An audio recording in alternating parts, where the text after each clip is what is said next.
Hi, Professor. It's Aries, And Annie Palmer. and this is our circuit project. While Annie explains some of the anatomy and behavior, there we go. Anatomy and behavior, I'm going to stop sharing the presentation and pull up the video of our friend little guy. Yeah, so we aim to design a simple underwater sea creature and thus chose to attempt to recreate the structure of a shrimp. We watered down design to a few components, multiple legs used to swim, and whiskers to sense and collect food. Of course, the final design strayed from its humble shrimpspiration, but the basic design stayed the same and does include bilateral symmetry. For muscle movement, our sun has three sets of motor circuits. The first two consist of a pacemaker neuron connected to muscles, which contracts the pairs of legs together, and the posterior sets of water jets, which provide additional movement. Third, the sensory organs, whiskers, are connected to adapter neurons that activate jet propulsion mechanisms to steer away from barriers. All right, back to our sweet, sweet slideshow. Going a little bit deeper, to talk more about the circuit structure.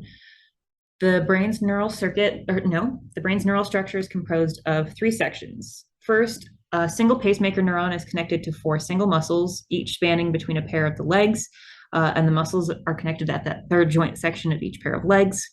Second, another single pacemaker is connected to the four jets on the back of the four legs, or on the back four legs, sorry. Third, there are two sensory units, each connected to an adapter neuron, which are in turn connected to a jet. The two pacemaker neurons provide signals for a source of constant movement through the interleg muscle contractions and those jet propulsions from the back. The adapter neurons, though, are connected to sensory organs on the front of the creature, which here are the whiskers. When the constant movement propels it into something that the whiskers can detect, the stimulation then sends an excitatory signal to those adapter neurons, which in turn send a signal to the pair of legs on either side. And we decided to construct the system so that the signal from the right whisker activates the jets on the opposite side, to the left side, and vice versa, to steer the shrimp away from barriers. And that's going to take us in. Oh, yes. No, I lied. Uh, Despite its drawbacks for that specific structure design, we ended up choosing this one because it provided the most consistent speed and accuracy of movement. We also considered attaching the organs on each separate side of the body to their own keyboard neuron, which would simulate conscious desire to turn. But the jets using keyboard neurons turned out to be much slower with their activation and were less consistent, and instead kind of resulted in more floating and wiggling than direct movement. So we went with our design that we have. And that's going to take us right onto the limitations of the model, because there were certainly some. Yeah, the whiskers don't differentiate between stimulation from food and physical boundaries, and this poses a problem. When it runs into a wall straight on and both whiskers are activated, the adapter neurons fire the jets on both sides, which can mean simply directing it forward even more into the wall. However, trying to adapt to this by having only one whisker activate only one jet would mean that it only ever turned one single direction. This wouldn't really be an issue unless we needed him to be able to escape a predator. But if that other whisker doesn't stimulate a neuron at all, then the sensation of any food on that whisker won't be acted on, which we wanted to avoid.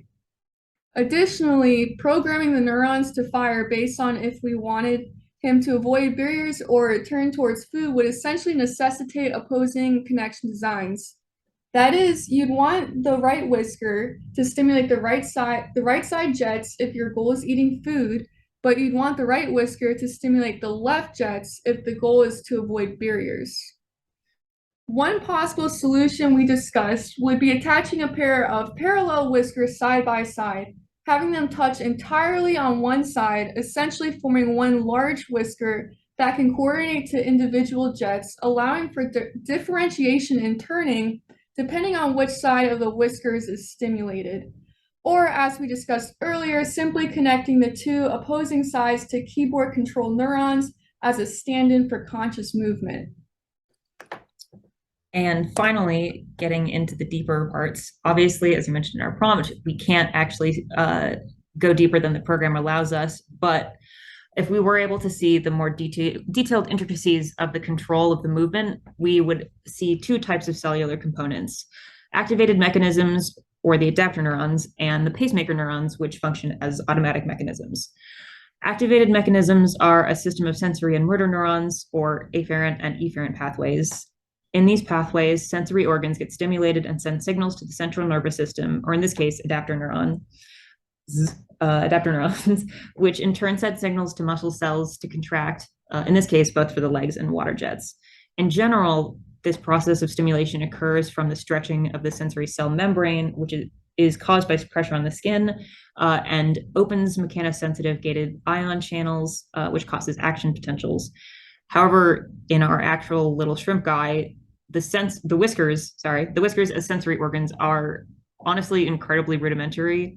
In describing the specifics of the sensory cellular mechanisms, it would be pretty inaccurate to compare them to organs like Ruffini corpuscles or Merkel discs, which we discussed when we were trying to think about just the in general somatosensory systems. And it wouldn't, sorry, no, and it would be inaccurate to compare them to those because they don't have adaptation, nor are the whiskers like skin with groups of small touch receptors. They're essentially large single touch receptor units that simply sense pressure and continue to sense it as long as it's present. Without the attachment to neurons and muscles, they would effectively serve as just like purposeless mass to, direct our guy in one direction or another. The other components are the pacemaker neurons, which are similar to involuntary or unconscious movement in organisms, actual organisms. Pacemaker neurons are neurons that can generate rhythmic action potentials without synaptic input. In our shrimp, these simply generate consistent electrical pulses that contract the muscles that control the contraction of the legs and water jets. And finally, in general, throughout these systems, we would expect to find sodium, potassium, and calcium, and their corresponding proteins, which are the basic neurotransmitters involved with signaling around the body. And that's it. We had lots of fun designing this. We really enjoyed playing around with our funky little shrimp guy.